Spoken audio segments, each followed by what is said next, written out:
I'm Tony Arend. Welcome to SFS Online and On Topic. This webinar series brings in distinguished members of the faculty and distinguished alums of Georgetown University to talk about the most critical issues of our day. It is produced by the Georgetown University Alumni Association in collaboration with the Walsh School of Foreign Service. And today, it gives me a very special honor to present the legendary CNN journalist, Jill Dougherty. Jill is going to be talking about disinformation in a time of crisis. Now, I would note that Jill both teaches with us at Georgetown and has a master's degree from Georgetown, even though she went to Michigan undergrad, but we do not hold that against her. Jill was present with CNN really at the foundation. She joined in 1983 when Ted Turner had set up CNN and has served in numerous positions. She was CNN's Moscow bureau chief. She was a White House correspondent. She's traveled widely throughout the world and has been in many locations, been reporting from Asia, from Russia, from the United States. And it has been a real honor to have her with us this year as a Centennial Fellow in the School of Foreign Service. So Jill is going to talk for about 10 or 15 minutes, and then we're going to open it up to questions. I would encourage you to use the question function in your control panel. I will call the questions and then present them to Jill. So, ladies and gentlemen, without any further ado, Jill Dougherty. Tony, thank you very much. That was a very nice introduction. Go blue. But anyway, I'm really glad that you asked me to talk about this because, number one, it's a subject that's very close to my heart. And I also think that it's obviously a subject that's very important to our democracy, but it's a confusing subject.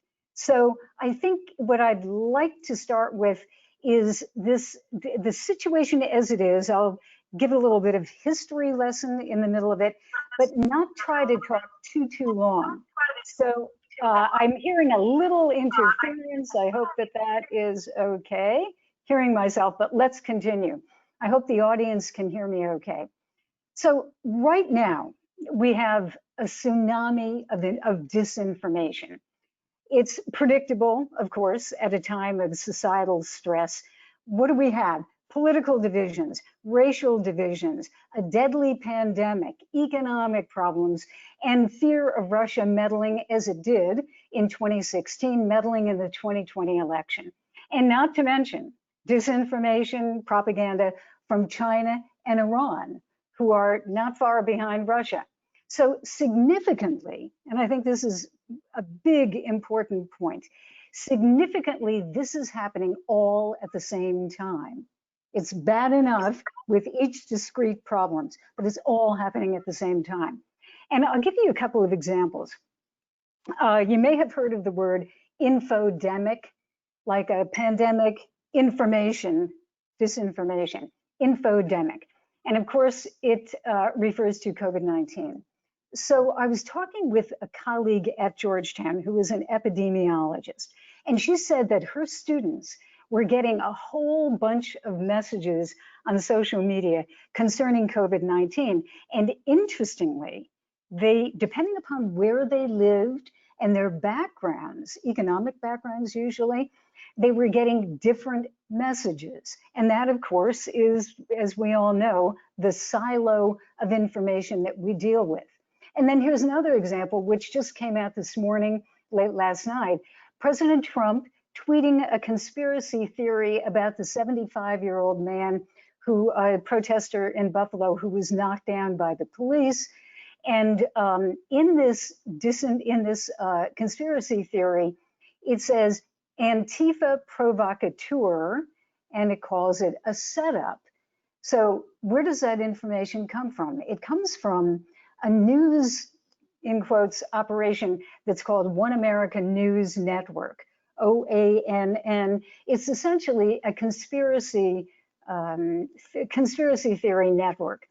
And I think it's interesting, the mere fact that the President of the United States, who has access to every type of information that you could possibly know.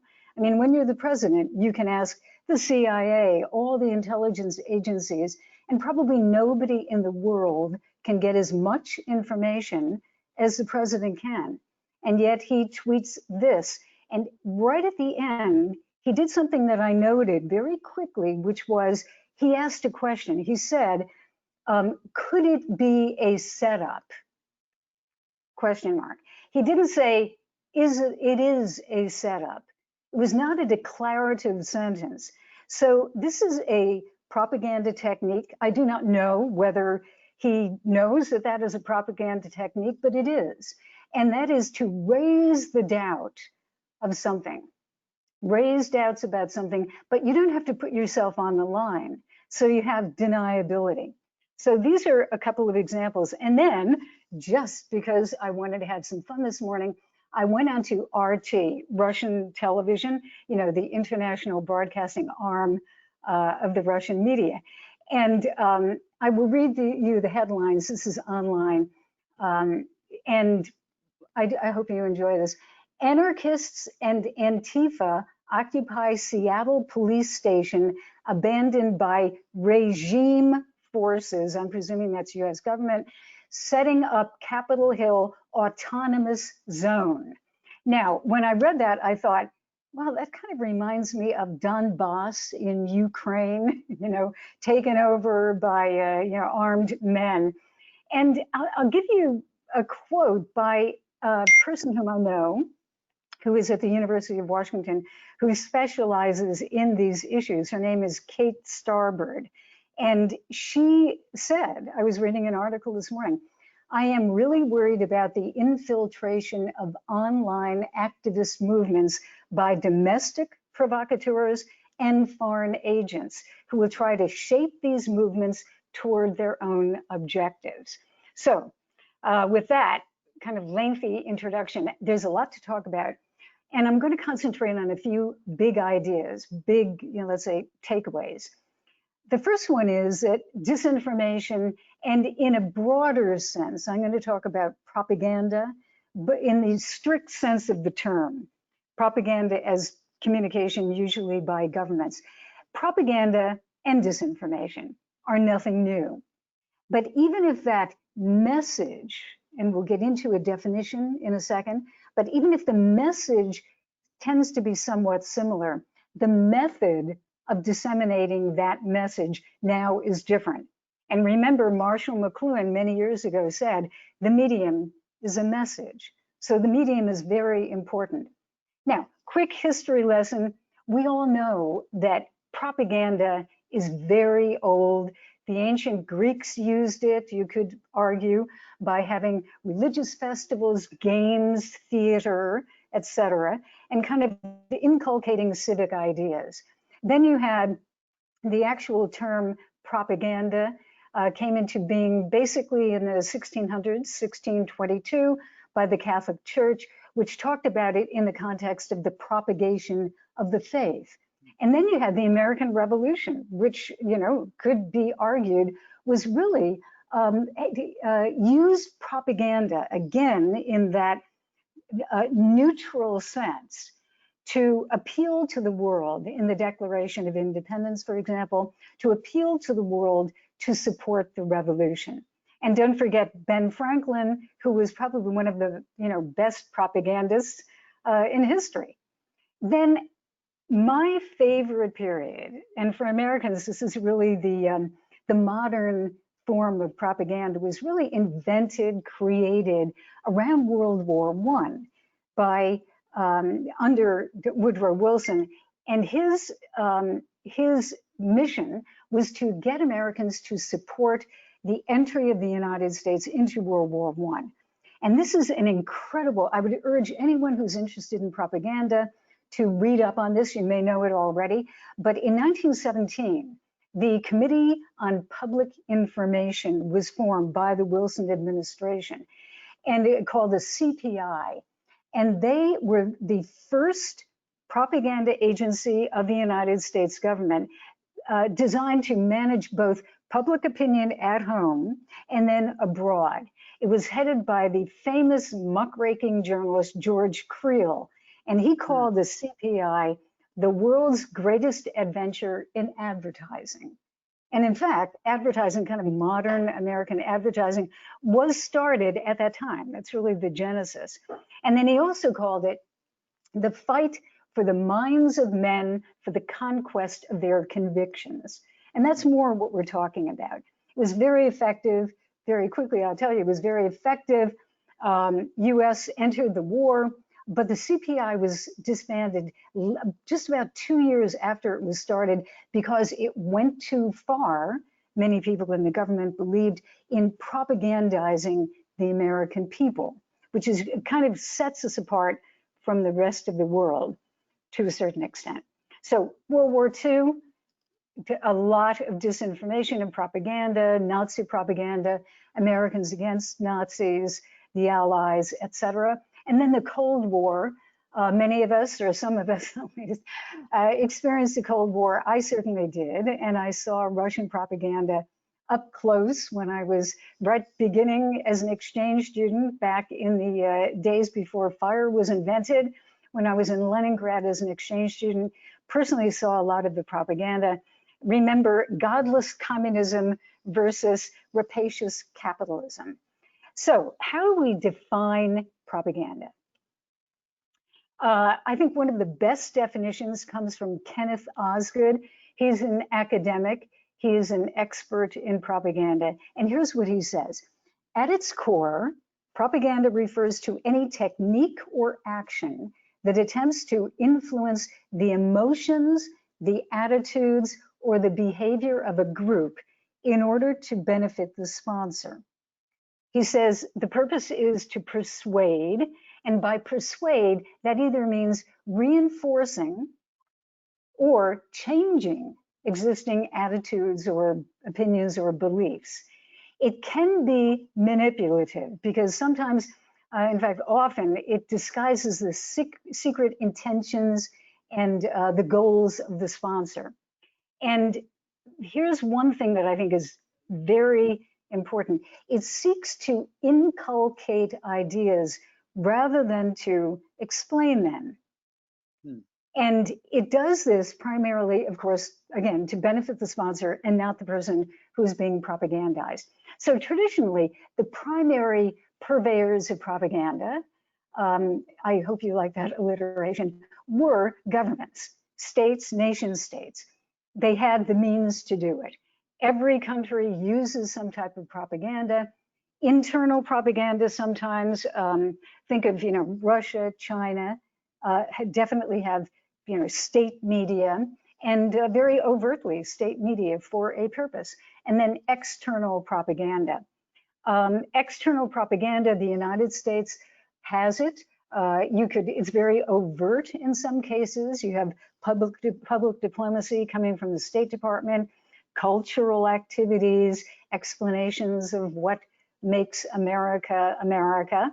You also have the Voice of America, which my first job was as a Russian language broadcaster at the Voice of America USSR division, broadcasting down from Southwest Washington, D.C. To the old Soviet Union, doing music, news, book reviews, and other things. At that point, I did not consider it propaganda. It was more explanation of what America is about.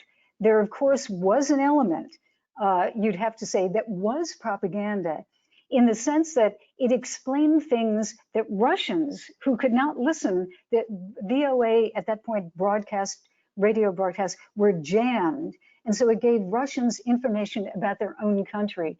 And you could call that definitely propaganda.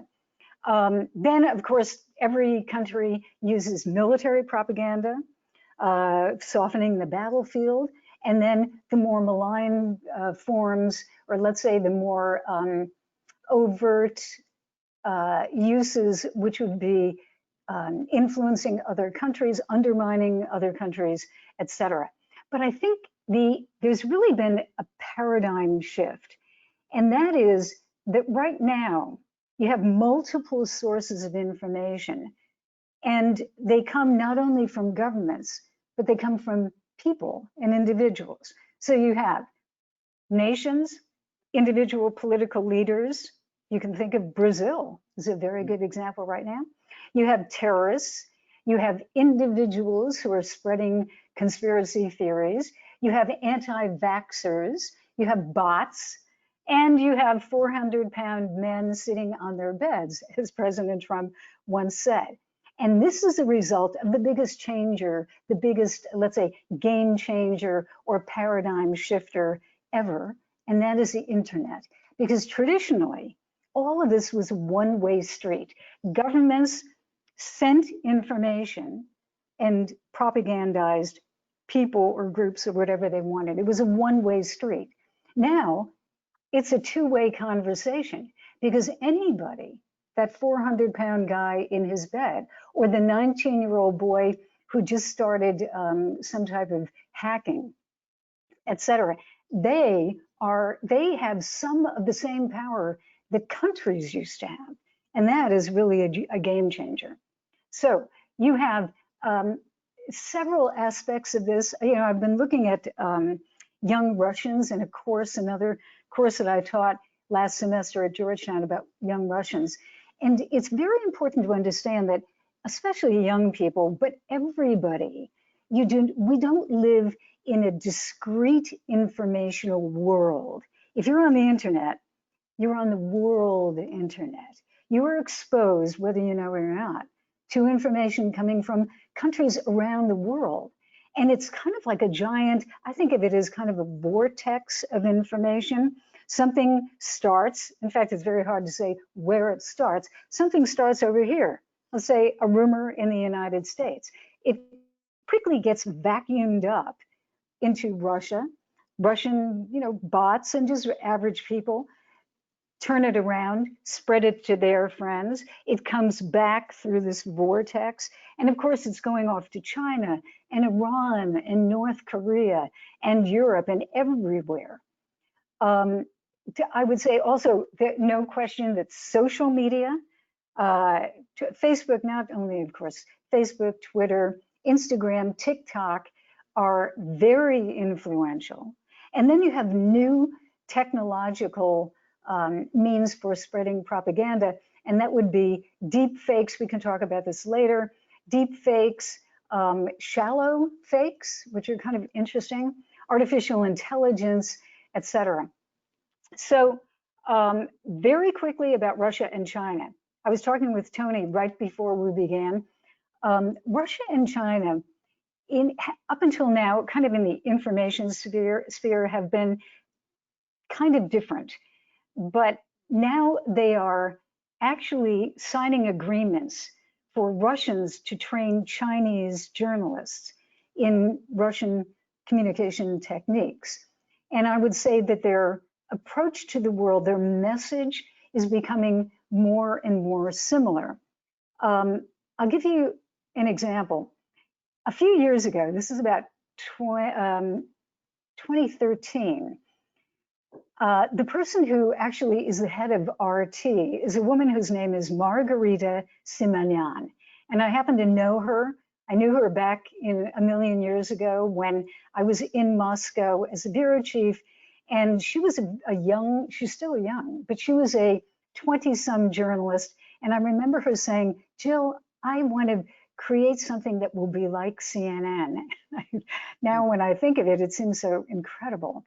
But anyway, I'm talking to her in her office in 2013, and she told me that when RT was created, what they wanted to do was called at the time Russia Today, and their mission was to explain Russia, that it's a country like every other country, and it's important, and here's our culture, and here's our history. And she said, we very soon realized that nobody was particularly interested in that. So they rebranded, and they rebranded into RT, which is not overtly Russian. Some people who watch it don't even know that it's Russian because they have Americans and young Americans speaking with American accents and a few British accents. It feels like a Western outlet, but it is not a Western outlet. And so what they did, what she was doing, is going from, I would call it a benign use of propaganda, almost more like what a foreign ministry or the State Department would do. Here's our country. And China is using that, has been up to now, as the rise of the world with China, the peaceful rise of China. But RT soon took a harder edge, and they decided that they could get more mileage, not by, praising Russia or presenting it positively, but by undermining the United States and the United States concept of democracy. So you had, and I would love some questions on this, but essentially what you have is criticism of legitimate problems in American democracy, the things that we're talking about now: racial disparity, economic disparity, joblessness, pollution, anything that you can imagine, and using that against the government, but with the purpose of undermining people's faith that that government or even the system can possibly solve any of this. So that, and you're seeing more of this with China. It's taking a harder edge, and that is because of COVID-19. Of course, they were blamed, in fact, by the President of the United States for creating COVID. And so that has really, I would say, kind of turbocharged their propaganda and their disinformation to throw it right back at the United States. And they're taking a harder edge. So they're getting a little more similar to Russia. And then finally, and this is one of the last, I think, big takeaways, is that the people who use propaganda, and I'm going to include a lot of people or organizations or countries, they have moved from convincing to confusing. And here's an example. When I was in Moscow in, let's see, when was that? 2014, when they shot down, the Russians shot down the MH17 flight, Malaysian Airlines. And I covered that, and it broke. I mean, it was a crazy story. All of a sudden, in Ukraine, MH17 is shot down. Hundreds of people died, and immediately the surmisal was that Russia had done it. And so Russia, and I saw it unfolding real time, unleashed this wave like of flak. If you know what flak is, they just put out every single cockamamie idea about why that plane had been shot down. There was a rumor that came out within hours, maybe an hour, which was Putin was flying somewhere in the region and they tried to shoot down his plane. Bogus. The Ukrainians shot it down. Also bogus. There were briefings very quickly that afternoon by the Ministry of Defense with graphics, and this went on for days, graphics, and they looked very convincing. The angle of the grenade, the rockets that were used could not possibly have come from the Russian allied forces because the trajectory was 2 degrees south, etc. So what even I, who was covering the story, eventually I just went, make it stop. It was very, very difficult to follow that. And that is a technique that is used right now, so that eventually you have cognitive overload and you throw up your hands and you say, everybody lies. I don't believe anyone. So I think that is the most important thing now, that there's a lack of belief, even that you can find the truth. And then you have all of these things, as I said at the top, coming together with a high emotional content. You don't have to explain. Remember when we were talking at the top, you don't have to explain it. You don't have to prove anything. You just have to get people angry, worried, concerned, and scared. And then maybe we could have a question on this too. What do you do? I am not a big believer in stopping this type of stuff. I think it's almost impossible. I think that we have to educate people to recognize it, to understand that this is being done to them, and to take steps to try to understand if that's even true. What they are saying, if it's even true, then there actually are ways that you can do that. And then don't, rule number one for me, and I actually have done this, I'm embarrassed to say, but do not forward things that you don't know are true to your friends, because that just kind of keeps the cycle of disinformation ongoing. So Tony, I think at this point, I think I'll stop and come back, and maybe we can, chat, get some questions. I hope it didn't go too far. No, Jill, that was fantastic. That was really a tour de force, because everything from the origins of propaganda through to where we are today. So that was fantastic. And just to highlight the one point you just raised is the function of propaganda going from convincing to confusing. Yes.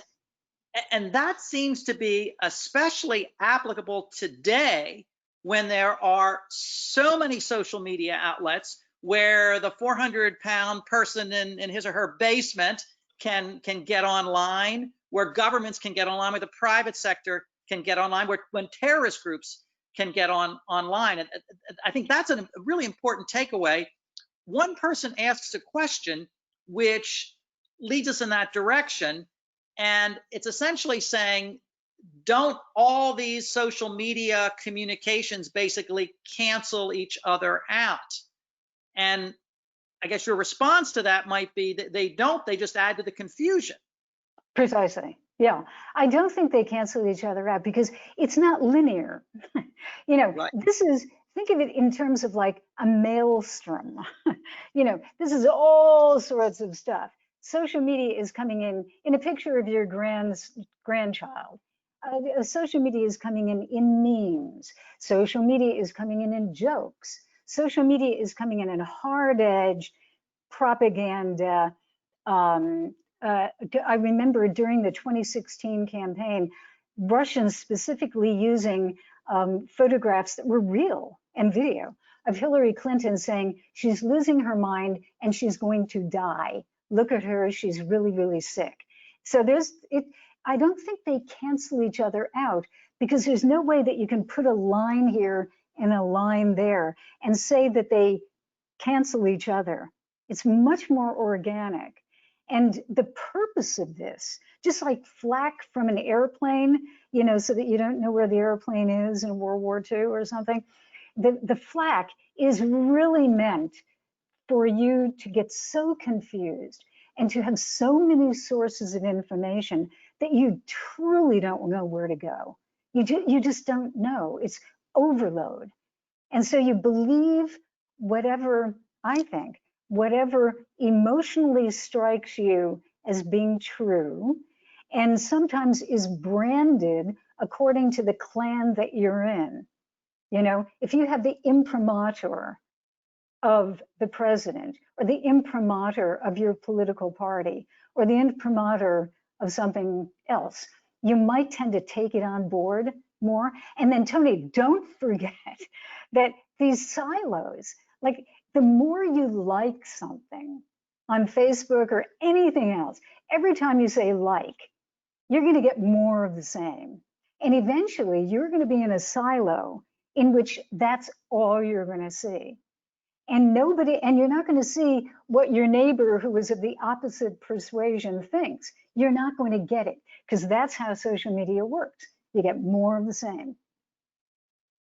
It's a real challenge. And one of the things I have found is there'll be a particular area where I will have felt as though I've done legitimate research and reached a conclusion.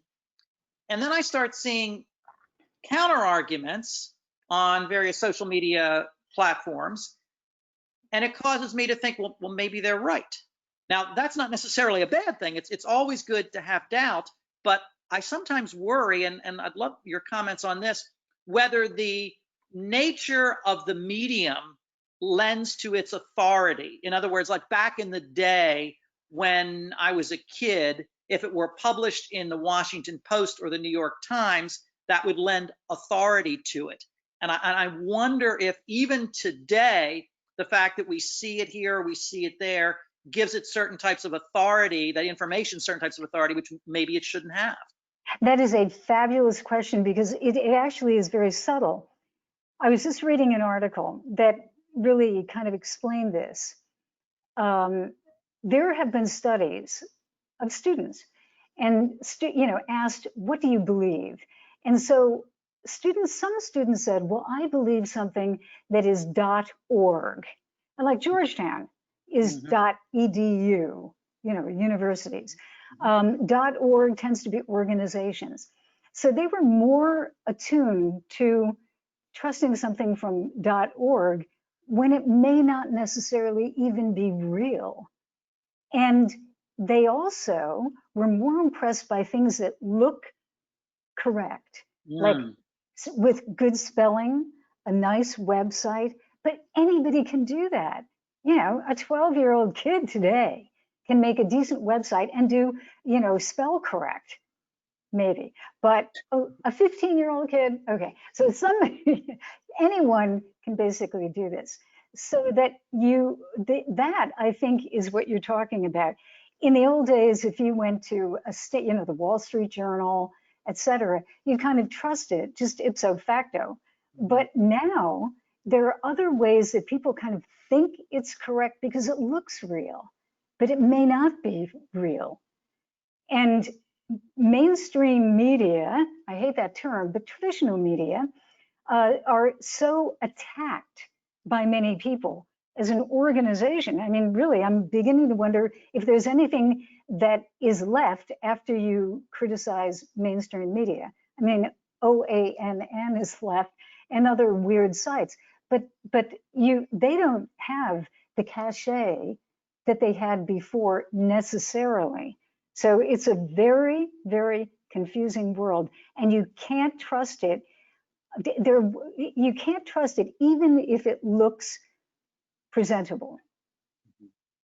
Yeah, I think that makes good sense, and certainly something we try to tell our students as they're looking out and trying to determine what's going on. Connected to that, and I have a question from Steve. So Steve is asking about the term fake news, which we didn't grow up hearing the term fake news, but the term fake news, and just your thoughts on fake news, and perhaps if you feel able to, commenting on some of the specific, he mentions Fox and CNN, but outlets and sort of their perception of what this term means. Tony, I think that is a useless term at this point.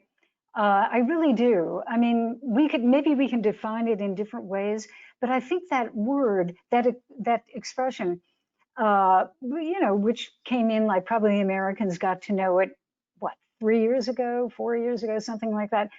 I don't think it has any meaning anymore, because everybody says fake news.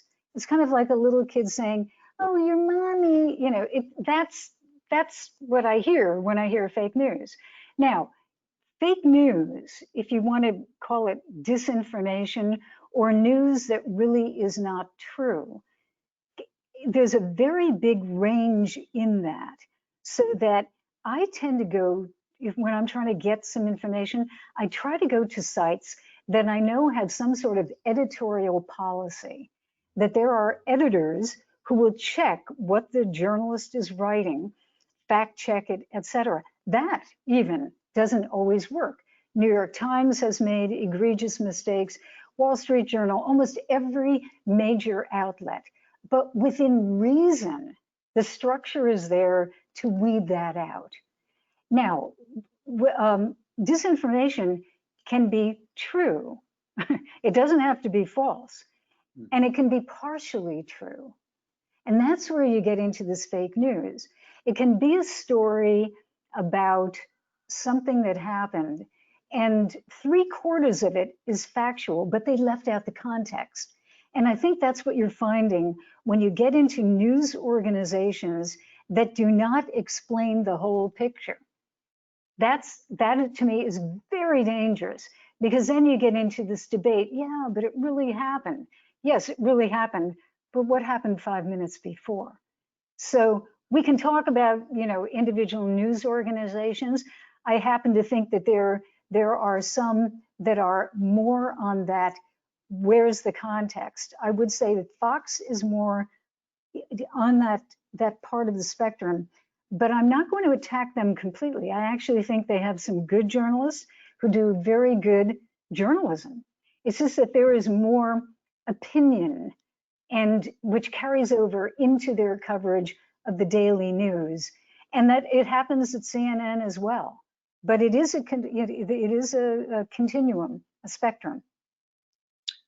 What do you think? So connected to this, Betsy King asks a question about the way in which some social media platforms try to police themselves. So for example, the blue checks on Twitter, and then most recently, Twitter then, mostly as far as I can tell, checking the president, but where they come out and say, this has problems, go to this site for more information.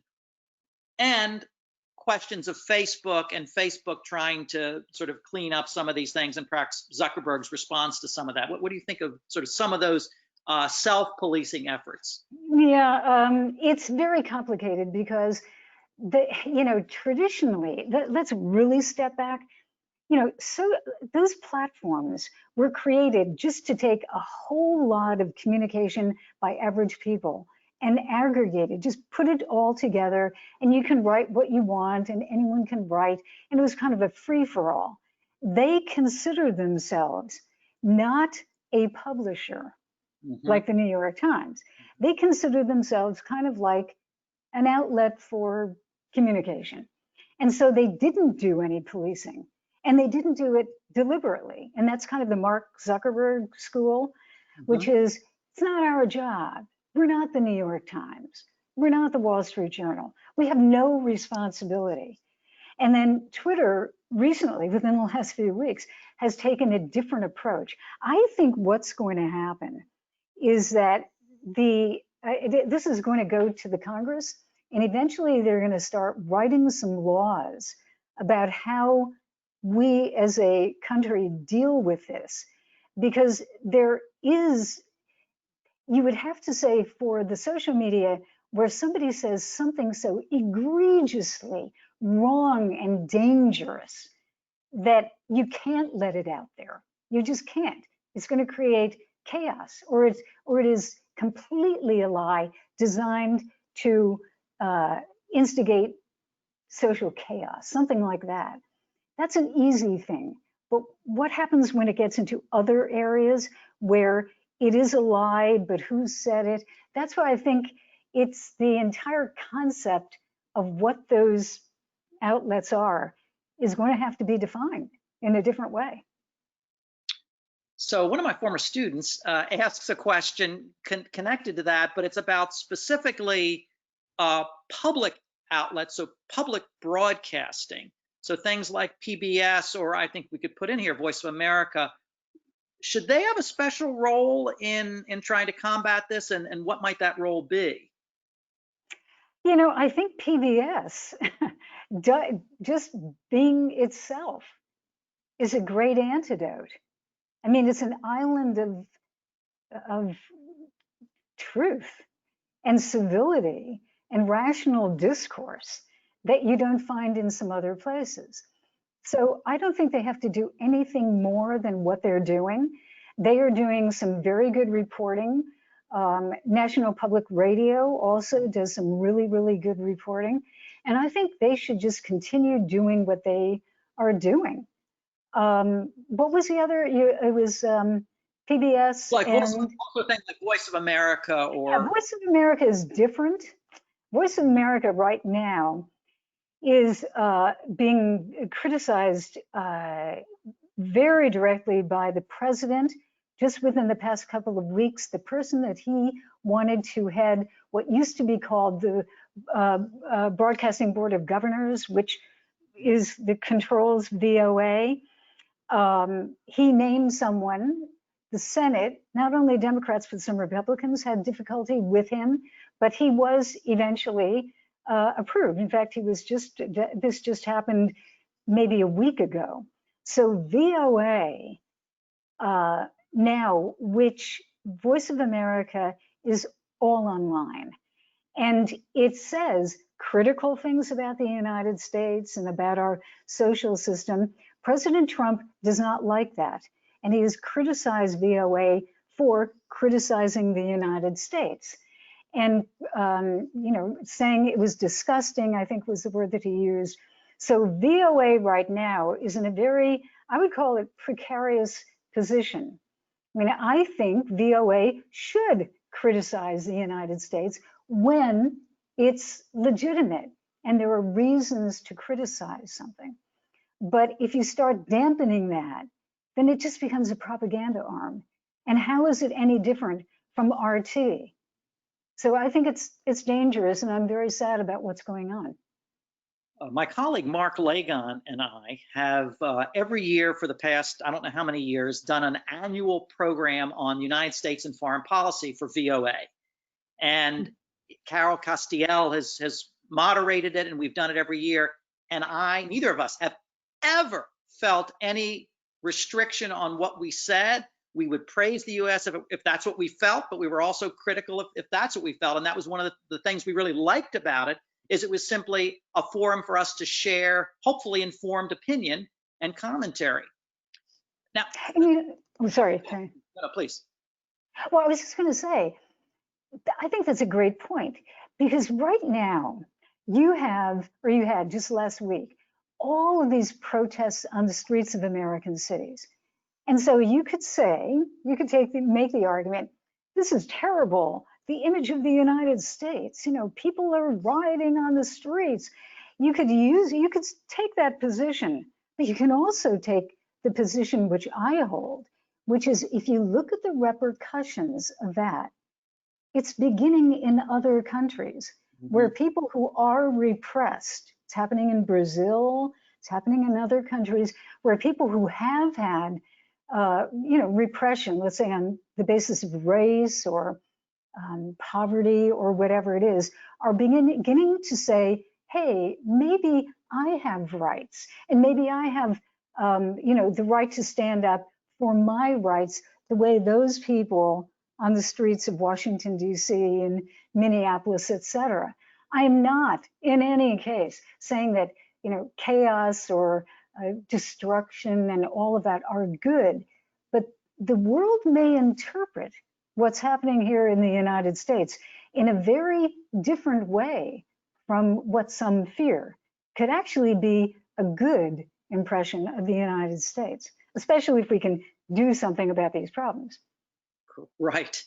So, and this I think is going to be the final question, and it's perhaps an appropriate question. Cassandra Moran asks about Russian disinformation in the election, and notes, of course, what has been documented that occurred in 2016, and wants to get your view on what's happening now and perhaps what we as a country should be doing to kind of counter that kind of Russian disinformation as we prepare for an election in 4 months in this country. Well, I think, Russia is going to be doing what it did in 2016, which is or probably mostly like what it did in 2016, which is try to have some type of influence on what Americans think about who they are going to vote for. Now, in 2016, they got into the infrastructure of our voting. They didn't do anything from what people in the intelligence services understand. They didn't physically change votes, but they changed minds. However, it's very difficult to quantify that. Did they change the election? I think they did, but I don't know by what percentage. So I think they're going to do that. I think there will be other more sophisticated ways of doing what they did. I mean, that's 4 years ago. And some of it was kind of clumsy and looked stupid, and we knew where it was coming from, et cetera. I think they will be more sophisticated. And then also there will be other actors in this. And remember that vortex of things that begin in the United States and get swept up and then thrown right back at us. So you could get a lot of what I would call propaganda, but in various forms that you may not even recognize as propaganda, a joke, a meme, or something like that. So people have to recognize it. I think that's the only thing that we can do. And on that sobering note, I want to thank Jill Dougherty for an amazing presentation and discussion. We have so many questions. I wish we had more time for the questions, but thank you, Jill, very, very much. And thank everyone out there for attending. A special thanks to Kelly Young of the Georgetown University Alumni Association for helping us with everything and putting this together and the logistics. And a shout out to Eleanor Monty-Jones, who's the Director of Alumni Relations for the School of Foreign Service. The idea of doing SFS Online and On Topic was hers. So Eleanor, we will be forever grateful. Everyone else, thank you. Have a great day. Okay, thank you.